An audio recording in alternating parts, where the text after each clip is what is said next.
Bonjour à tous. Dans cette nouvelle vidéo, nous allons aborder la notion d'engagement en formation. Ici, nous avons deux mots importants qui constituent cette notion. Engagement d'une part et formation d'autre part. Selon le dictionnaire Larousse, le terme engagement désigne l'acte par lequel on promet d'accomplir quelque chose. Une promesse, une convention, un contrat par lequel on se lie.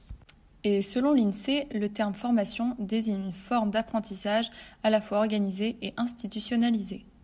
Maintenant que l'on a une idée générale sur la notion d'engagement en formation, voyons en profondeur ce qu'elle désigne. D'après le docteur en sciences de l'éducation Étienne Bourgeois, dans l'ouvrage Dictionnaire des concepts de la professionnalisation, deux sens peuvent découler de la notion engagement en formation. Le sens numéro 1 est l'implication de l'individu dans son processus d'apprentissage, c'est-à-dire à quel point l'individu s'investit dans son apprentissage.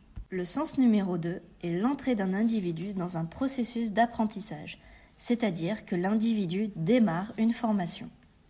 Pour la suite de la vidéo, c'est le sens 1 qui nous intéressera davantage, l'implication d'un individu dans son processus d'apprentissage.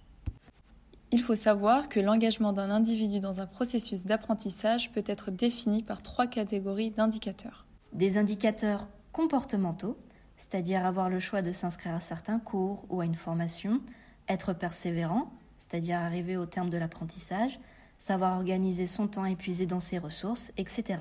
Des indicateurs cognitifs, s'accaparer et utiliser ou non des méthodes d'apprentissage reconnues.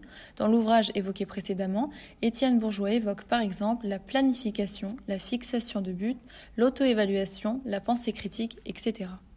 Et enfin, des indicateurs émotionnels, c'est-à-dire toutes les émotions, tout ce que l'individu ressent quant à son apprentissage.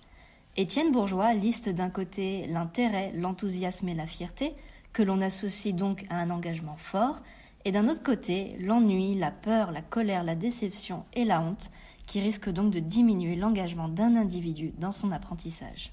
Enfin, il est important de savoir que l'engagement d'un individu ne concerne pas que l'individu lui-même. Il y a évidemment une grande part personnelle dans son engagement, mais aussi une dimension sociale. Autrement dit, l'individu s'engage envers lui-même, mais aussi envers autrui. Pour illustrer ce que l'on vient de dire, prenons l'exemple d'une étudiante s'engageant dans une formation universitaire. Au hasard, en licence sciences de l'éducation. Elle s'engage certes envers elle-même à s'impliquer dans ses études et à arriver au bout de sa formation, c'est-à-dire à valider ses 3 années de licence, mais elle s'engage aussi pour le même motif envers d'autres acteurs qui participent à sa formation d'une manière plus ou moins directe, ses professeurs, ses camarades, sa famille, etc. Elle s'engage à réussir pour elle et pour les autres. Voilà, on espère maintenant que la notion d'engagement en formation est plus claire pour vous. Merci pour votre écoute et à bientôt.